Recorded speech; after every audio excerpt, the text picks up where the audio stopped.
Assalamualaikum Bapak. Waalaikumsalam. Ye. Perkenalkan Pak, nama saya Fahmi Arisandi. Saya dokter muda dari FHIK UMY yang sekarang sedang stase di Klinik Firdaus Jalan Derajat. Oh iya. Ini dengan Bapak siapa? Lengkapnya Pak? Lengkapnya Hasto Susilo Wibowo. Bapak Asto. Panggilannya Bapak Asto nggih? Bisa. Bisa. Nggih. Panggil Po ya bisa. Oh nggih, Pak Tunggu. Baik Bapak. Bapak sekarang usianya berapa Pak? 51. 51 tahun. Nggih. Hmm. Sekarang bertempat tinggal atau alamatnya di mana Pak? Di Desa Tlogo, Nggih. Ambar Ketawang ya. Ketawang. Iya, Gamping. Nggih. Sekarang untuk status pernikahannya sudah menikah atau belum? Sampun. Sampun. Nggih. Sehari-hari bekerja seperti apa Pak? Pekerjaannya pun Bapak? Kerjaannya ikut perusahaan swasta. Oh, nggih. Berarti wira swasta nggih. Swasta. Swasta. Iya. Oh iya. Baik. Terakhir Bapak tingkat pendidikannya pun S1. S1. Nggih. Nggih. Jadi Pak Bowo nggih. Iya. Bapak sekarang seorang perokok atau bukan? Perokok. Perokok. Oh, Aktif. aktif ya Pak. Iya. Saat ini perokok aktif nggih. Iya. Nggih. Itu Bapak jumlah rokok yang Bapak konsumsi dalam satu hari kira-kira ada berapa Pak? Satu hari Satu satu hari. malam ya, Nggih, satu hari satu malam paling 6 batang paling 6 batang. Itu minimal. ya, maksimal Oh, lah. maksimal 6 batang. Oh, nggih. Jadi bisa kurang dari itu nggih. Bisa Nggih. Dalam satu bungkus ada total berapa batang Pak? 12 12 batang. Jadi kisarannya satu bungkus itu bisa untuk 2 hari nggih. hari ya. Nggih. Baik. Jenis rokoknya diisap rokok apa Pak itu Pak? Filter, Rokok filter. Oh, nggih. tapi nggak tentu juga, Nggak kadang tentu. kretek, Kadang rata. Iya. Nggih.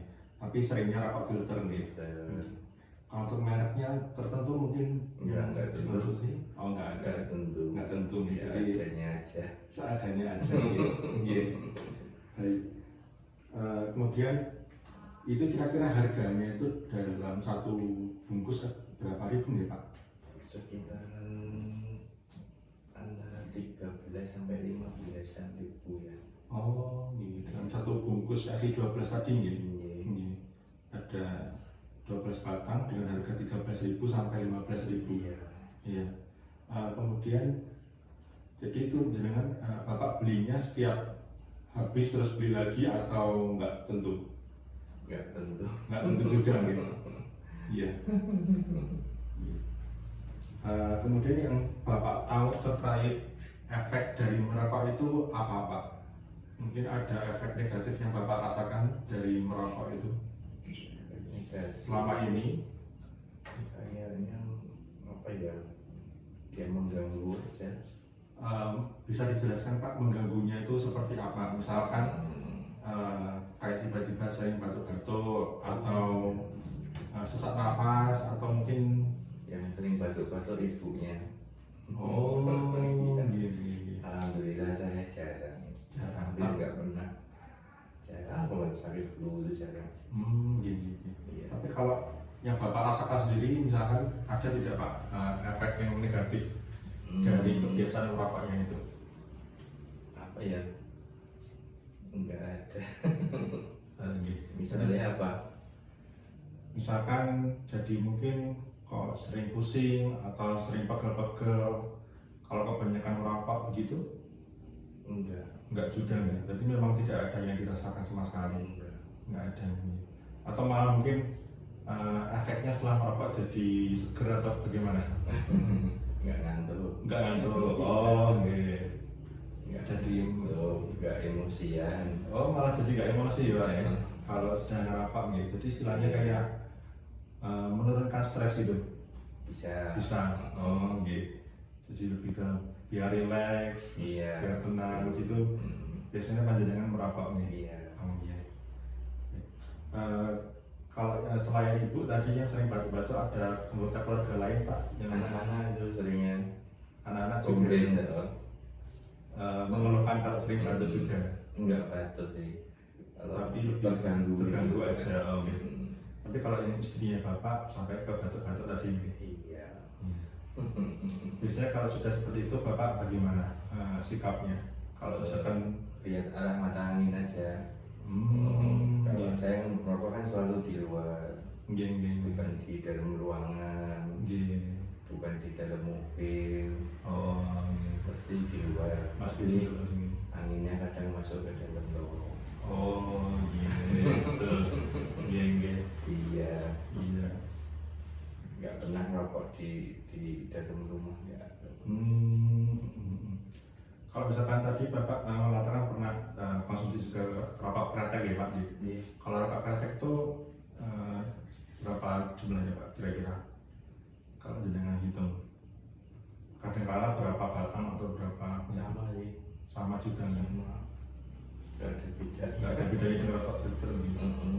Itu memang semuanya beli sendiri, yang baik yang filter maupun yang kretek nih. Iya. Berarti kisaran kalau pengeluaran sendiri pak dari beli rokok dalam 1 bulan jenengan bapak ada mengestimasi nggak kira-kira pengeluarannya berapa? Ini tadi bapak bilang dalam 1 bungkus ada harganya 15.000. Paling berapa ya? Dalam 1 bulan mungkin bisa dikira-kira 15 kali 15 itu 625 ya. 600.000 ada. 15 berapa? 15 kali 30 berarti 500.000. 15 kali 30 itu 450. 50 G. Berarti 225. Oh. Paling belinya kan sehari 2 hari sekali ya. Kalau 15-an ribu ya berarti Oh iya betul. 225-an. Kisarannya sekitar 200.000-an ya Pak, pengeluaran dalam 1 bulan itu. Sebelumnya Bapak sudah tahu belum terkait dampak atau efek negatif dalam merokok ini? Yang Bapak tahu apa kira-kira? Biasanya apa ya? Ini dari Napas, ya kan? sisi kesehatan, Dari kesehatan jelas itu katanya bikin napasnya sesak, ya kan, bikin batuk, bikin apa paru-parunya rusak, ya. Terus jantungnya juga, ya kan, akibat-akibatnya kayak di gambar-gambar. Jadi Bapak sudah membaca di bungkus-bungkus rokok itu gitu ya, sudah ada di bungkusnya itu. Sudah Pak sudah melihat dan sudah mengerti dari bungkus itu. Nah, kemudian setelah Bapak mungkin melihat efek atau dampak negatif seperti itu, sikap Bapak bagaimana? Maksudnya apakah tetap biasa saja atau mungkin sempat terpikirkan oh mungkin nanti saya takut atau gimana? Ada rasa seperti apa Pak? Takut sih ada. Takut ada. Iya kan. Tapi di badan juga nggak ada efeknya itu, belum ngefek itu, nggak ada ngefek ya. Oh gitu. Iya. Sebenarnya ada rasa takut tapi untuk saat ini belum tidak merasakan apa-apa. Iya. Jadi yang Bapak takutkan terkait kondisi tadi nih yang Bapak sebutkan itu sudah. Iya. Kemudian dari segi dampak dari segi ekonomi yang Bapak tahu bagaimana mungkin dari kebiasaan merokok ini, apakah mempengaruhi dari segi ekonomi, misalkan kayak merasa kayak kalau pengeluarannya itu sia-sia atau bagaimana? Bapak merasa seperti itu atau tidak terkait pengeluaran secara ekonominya? Pengeluaran ekonomi Atau mungkin tidak berdampak? kayaknya nggak berdampak loh. Berdampak mungkin. Mungkin masih dapat dijangkau oleh Bapak begitu. Lagian juga ngerokoknya apa ya, nggak jor-joran. Tetap dikendaliin Pak. Iya. Kemudian kalau mungkin dampak terhadap sisi sosial Pak, kalau yang Bapak tahu terus perokok ini dampaknya apa Pak kalau yang kepada sosial? Sosial dampaknya yang saya lihat mah saya punya temen. Iya kan. Kadang kumpul-kumpul ronda kampung semuanya merokok juga. malam ngobrol ya kan. Iya betul betul. Mungkin kalau itu dari dampak positif ya mungkin ya Pak. Iya. Kalau dari dampak negatifnya mungkin yang Bapak tahu apa Yang negatif terhadap sosial? belum dong. Belum merasakan, belum ada nih. Katanya itu merokok itu sambil beramal kok. Maksudnya berapa bagaimana Pak? Ya kan kita beli tembakau, Iya. kita mengkonsumsi. Nah, petani tembakau itu kalau misalnya kita nggak konsumsi kan nggak ada yang membutuhkan juga, nantinya petani itu nggak bisa nanam lagi. Ya kan, banyak menyerap tenaga kerja juga itu rokok itu. Ya kan, pajaknya kok lah jarum gudang garam pajak tertinggi malah dari rokok. Iya, betul. bukan dari pajak kendaraan. Iya. Kalau dari sisi sosial tadi Bapak merasa begitu ya. Mungkin saya sedikit menambahkan ya Pak, ini dari aspek kesehatan memang betul yang Bapak sampaikan tadi. Jadi itu mungkin jangka pendek ya Pak ya, kayak batuk-batuk, sesak nafas, mungkin jadi dadanya mungkin merasa ampot gitu. Nah itu masih mungkin dampak pendeknya, tapi yang harus kita perhatikan itu nanti dampak jangka panjangnya. Iya betul.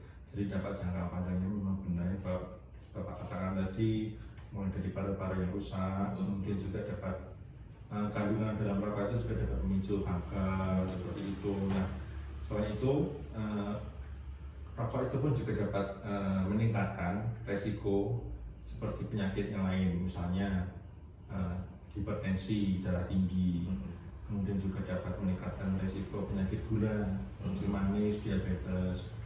Ada juga nanti meningkatkan kalau sudah terkena hipertensi, nanti komplikasinya bisa ke jantung. Nah, jantung nanti juga bisa ke stroke, kemudian yang paling akhir nanti bisa gagal ginjal. Itu efek yang paling lama yang gagal ginjal. Nah, kita sebaiknya melihat dari aspek atau yang efek jangka panjangnya itu Pak. Mungkin sekarang memang tidak terasa gitu, tapi nanti ya karena mungkin sekarang saya masih kuat atau masih sehat, nanti ya memang tidak terasa apa-apa nanti, tapi ya gitu, kita yang harus waspada itu terhadap efek jangka panjangnya gitu. Kemudian memang dari tadi Bapak mengatakan kalau dari ekonomi tidak terdampak nih Pak gitu. Dalam satu bulan misalkan cuma keluar 200 ribuan, tapi kalau dikumpulkan 200 ribu dalam berapa tahun kan lumayan ya Pak ya, banyak. Jadi malah mungkin dana itu bisa dialihkan ke kebutuhan lain, misalkan nanti bisa untuk kebutuhan rumah tangga atau mungkin bisa ke kebutuhan anak sekolah seperti itu. Nah, kemudian terkait dampak di sosial, dan tadi Bapak mengatakan kan dampaknya jadi banyak teman ya, bisa kongko-kongko gitu. Itu mungkin dampak yang Bapak rasakan itu terhadap sesama perokok. Ya, tapi ada juga dampak yang ke bukan perokok.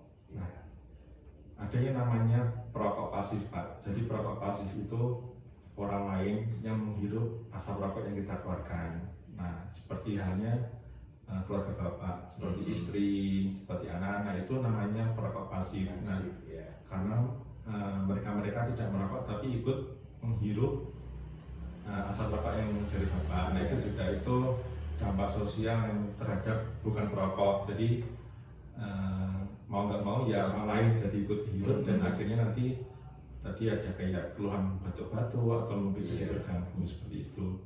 Ada juga yang ketiga itu jenis perokok yang ketiga, atau Bapak merokok, nah asapnya nempel ke baju. Nah itu yang jenis ketiga. Itu memang tidak disadari. Nah kadang-kala itu juga bisa mempengaruhi, juga bisa mungkin ketika ibu atau bersih-bersih baju nanti kan kecium bau rokok, itu juga bisa memicu batuk-batuk seperti itu. Mungkin itu dampak-dampak negatif yang bisa muncul dari aspek dari kebiasaan merokok Pak, seperti itu.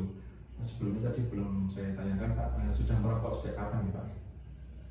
Saya merokok sejak belajar kerja ya, sejak kuliah ya. Kuliah, jadi kira-kira usia berapa tahun Pak? Kuliah tahun 9, masuknya sih 90, berarti 93. Dari 93 sampai 2022 ya, anggaplah 92 nih Pak gitu. Dari nanti sudah 30 tahun nih Pak ya. Iya. Nah, awal yang Bapak mau kenal rokok itu dari teman atau keinginan Bapak untuk coba-coba, atau mungkin dari orang tua juga ada? Enggak, kalau orang tua enggak. Lebih dari lingkungan, pergaulan ya. Oh, Gaulnya. dari ajakan teman-teman berarti ini. Bukan diajak. Oh, bukan diajak, tapi memang berteman dengan orang merokok terus kayak pengen ikut gitu ya, pengen nyoba. Oh, gitu. Jadi memang dari Bapak sendiri ya yang mungkin ingin mencoba yang dulunya seperti itu. Dari tahun 90-an itu Pak hingga sekarang Bapak sempat ada usaha untuk berhenti merokok nggak? Pernah. Itu dari tahun berapa Pak? Belum lama kok berhenti seminggu. Sudah bisa berhenti 1 minggu. Itu waktu itu apa motivasinya, motivasi Bapak kok pengen berhenti? Yang paling bisa bikin Bapak ingin berhenti merokok itu waktu itu kenapa? Apa ya, merokok kayak nggak ada rasanya. Nggak ada rasanya, nggak ada enaknya, nggak ada apanya. Waktu itu merasa seperti itu. Udah nggak ada rasanya apapun. Saya itu sampai gonta-ganti merek. Tetap kayak biar gambar gitu nggak? Gini. Yang biasanya mungkin enak, ada efeknya gitu, tapi tiba-tiba kok nggak ada rasanya, jadi hambar. Terus mulai situ Bapak mencoba berhenti, dapat seminggu. Nah, waktu itu apa yang bikin Bapak terhambat atau gagal? Ya awalnya pengen marah terus. Oh, gini. Jadi dalam 1 minggu itu tiba-tiba kayak merasa stres, pengen marah gitu. Marah terus. Gini. Terus Bapak coba relax sambil ngerokok gitu. Gini. Jadi gagal itu bukan karena mungkin lingkungan, tapi memang karena waktu itu dari diri Bapak sendiri ya, yang kondisinya sedang marah tadi ini. Kalau dari keluarga sendiri waktu itu mendukung Pak, mungkin Bapak, atau keluarga yang tidak tahu kalau Bapak 1 minggu nggak merokok? Ya kok itu tahunya kok malah sering marah-marah itu kenapa sih gitu. Gini. Malah ngefeknya sering marah-marah, aku jadi marah. Oh, gitu. Jadi marah-marahnya itu memang sejak Bapak berhenti merokok? Iya. Sebelumnya nggak seperti itu? Enggak. Gini. Berarti memang tantangannya itu ya Pak ya. Jadi kalau tadi berhenti merokok terus kayak tiba-tiba pengen marah-marah, Emosian aja pokoknya. jadi emosi, terus akhirnya gagal. Lanjut merokok lagi. Ya, terus merokok lagi. Beli lagi. Sebelumnya pernah Pak, mungkin yang sebelum 1 minggu itu dulunya pernah? Belum pernah. Belum pernah ya. Baru memang pertama itu ya. Oke. Kemudian ya. Saya tanyakan sekarang nih Pak, Pak bahwa untuk saat ini ingin berhenti merokok atau tidak? Kalau dari diri Bapak sendiri? Belum ada. Memang belum ada rasa. Sekarang belum. Sekarang belum. Alasannya apa Pak? Kok belum ada rasa atau teringat dari kemarin itu? Ya itu dia, kalau kamu aja nanti pasti akan Takutnya emosi lagi. Jadi itu ada yang namanya efek Pak, efek dari berhenti merokok. Nah, itu istilahnya kalau dalam bahasa medis namanya efek withdrawal. Nah, efek withdrawal ini efek yang muncul akibat berhenti dari suatu kebiasaan. Dan kebiasaan itu kan sudah cukup lama nih, dari 30 tahun yang lalu. Nah, efek ini muncul rasanya kan berkebalikan dengan yang Bapak rasakan saat kebiasaan itu. Bapak jadi merasakan kalau merokok jadi rileks, kalau merokok jadi tenang, betul nggih? Nah, tiba-tiba suatu waktu ketika Bapak berhenti merokok, akan muncul yang namanya efek withdrawal tadi. Nah, kebalikannya, kalau nggak merokok jadinya tambah emosian. Bener nggih? Karena Bapak kan tiba-tiba berhenti dari suatu kebiasaan yang sudah 30 tahun ada di dalam diri Bapak. Nah, itu namanya, ya itu tadi namanya kan berkebalikan ya. Jadi ketika melakukan kebiasaannya malah rileks, tapi ketika tiba-tiba berhenti kebalikannya jadi emosian, jadi tambah marah-marah. Nah, hal-hal itu sebenarnya bisa dihindari, Pak. Nah, bisa ada beberapa cara memang untuk menghindari yang namanya efek dari ketergantungan tadi. Misalkan contohnya ketika Bapak emosi mungkin bisa melakukan sesuatu atau mungkin mengganti hal yang bisa bikin Bapak rileks tapi selain merokok. Entah itu mungkin apa ya Pak, ini Bapak senangnya mancing atau Bapak senangnya main atau gimana. Tapi misalkan Bapak kalau kondisi terus itu kok kumpul lagi sama teman-teman yang sama rokok, nanti pasti juga akan balik lagi. Jadi dihindari juga kalau yang ke lingkungan yang sesama perokok seperti itu juga dihindari. Kalau memang Bapak nantinya ingin berhenti merokok dengan benar-benar berhenti seperti itu. Jadi memang itu istilahnya efek kebalikan dari kebiasaannya seperti itu. Nah, itu tadinya bisa di faktor-faktor yang memicu itu bisa dihindari. Kemudian selain itu juga bisa minta tolong ke keluarga juga untuk mendukung Bapak. Misalkan Bapak memang ingin berhenti merokok, juga bisa cerita ke keluarga, ke istri, ke anak-anak, biar nanti juga ada support dari keluarga. Nah, kalau misalkan ada dukungan dari keluarga itu juga akan menambah kekuatan kita untuk terhindar dari kebiasaan buruk seperti itu. Tadi juga kita bisa ingat-ingat lagi kayak dari dampak-dampaknya tadi ketika Bapak pengen merokok lagi gitu, terus jadi ingat nanti dampaknya banyak banget, dari dampak kesehatan lah, dari dampak ekonomi. Lumayan ya Pak ya, 200.000 dalam sebulan ya. Kalau dalam 1 tahun bisa berkumpul banyak, terus bisa nanti buat sekolahan lah, atau mungkin bagi-bagi yang lain juga. Dari sisi sosial nanti kan istri juga udah nggak batuk-batuk lagi, mungkin anak juga nggak terganggu lagi seperti itu. Lalu juga jadi sudah dampak agama itu dari sisi agama itu juga diatur sih Pak. Jadi merokok itu kan hal yang banyak mudaratnya gitu daripada yang baik. Nah, hal yang banyak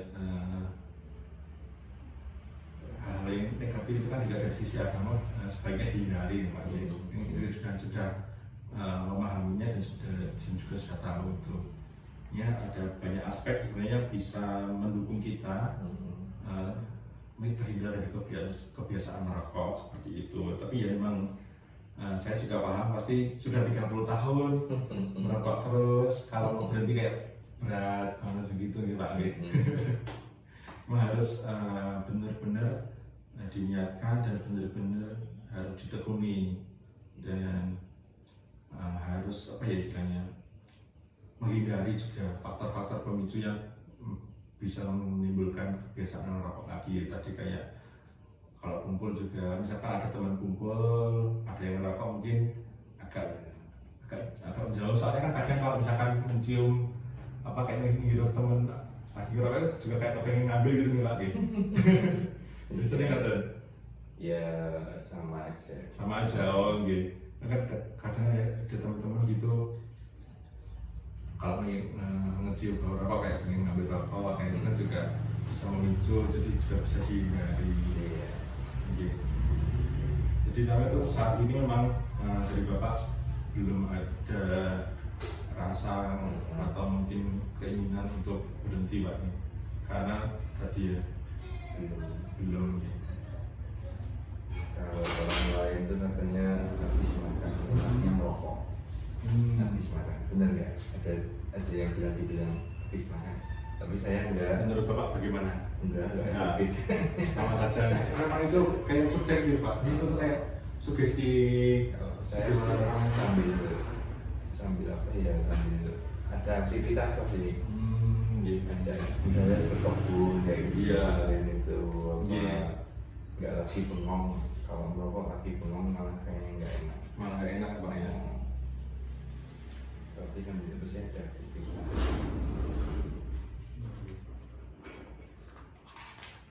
Kalau misalkan saya tanya Pak, kira-kira Bapak kalau misalkan ingin berhenti merokok atau mungkin ada kayak kepikiran berhenti merokok kapan?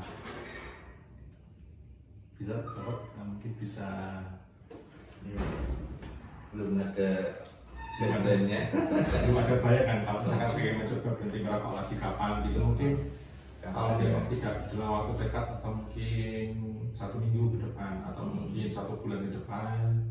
belum ada ini apa deadline waktunya. Gini, baik. Ya, jadi mungkin tadi dari yang kita obrolkan juga gitu ya Pak. Jadi mungkin dari apa yang saya sampaikan bisa menjadi kayak teringat gitu terkait dampak dari aspek kesehatan, aspek ekonomi, aspek sosial, aspek agama itu juga mungkin bisa jadi apa ya kayak istilahnya jadi teringat gitulah. Nanti mungkin kalau saya nggak ngerokok tuh kayak dampak positifnya banyak gitu. Mungkin juga itu juga untuk kesehatan itu sendiri, apalagi sudah mulai usia 50 tahun ya Pak ya, dan itu juga harus menjaga tubuh itu juga tetap ya terhindar dari penyakit-penyakit tidak menular tadi seperti hipertensi, diabetes, Hipertensi itu darah tinggi. Iya. rendah nggak ya? Oh malah nggak Pak. Justru rendah loh. tapi itu kan dulu mungkin nih. Tapi kalau sekarang misalkan Bapak rutin periksa nanti akan beda hasilnya atau gimana? Sekarang masih rendah? Atau sudah lama Pak ngecek? Kemarin baru ngecek itu 120-an kok. Iya. 120, 125, Ya. bawahnya 90. Iya. Ya mungkin memang saat ini paling belum ada gejalanya, tapi kita juga nggak tahu ya seberapa cepat sakit itu datang. Kita juga nggak tahu. Yang penting kita menjaga diri. Mungkin yang paling bermanfaat bagi diri sendiri yaitu tadi terhindar dari berbagai bahaya dari merokok itu. Seperti itu. Ya, mungkin dari apa yang saya sampaikan mungkin bisa menjadi apa ya Pak ya, ya ingatan atau mungkin pelajaran nantinya. Mungkin kedepannya dalam satu waktu bisa ada keinginan untuk berhenti merokok, mungkin bisa dicoba lagi seperti itu, atau mungkin nanti Bapak pengen berkonsultasi atau tanya-tanya, misalkan nanti ada keinginan untuk berhenti merokok, itu juga bisa tanya kepada saya, juga bisa nanti kita atur lagi waktunya, kita agendakan untuk ngobrol-ngobrolnya seperti itu. Baik, Iya. terima kasih. Iya, sama-sama. Dari Bapak mungkin ada yang ingin ditanyakan lagi? Enggak Ada lagi. cukup ya. Iya. Nah, mungkin untuk pertemuan kali ini itu saja Pak. Mungkin nanti Ya. kedepannya jika Bapak mungkin memang sudah siap dan sudah ada bayangan untuk mulai mencoba untuk berhenti merokok, nanti bisa kita agendakan lagi pertemuan selanjutnya. Terima kasih. Itu, terima kasih. Atur suhun. Saya tutup. Assalamualaikum warahmatullahi wabarakatuh. Waalaikumsalam.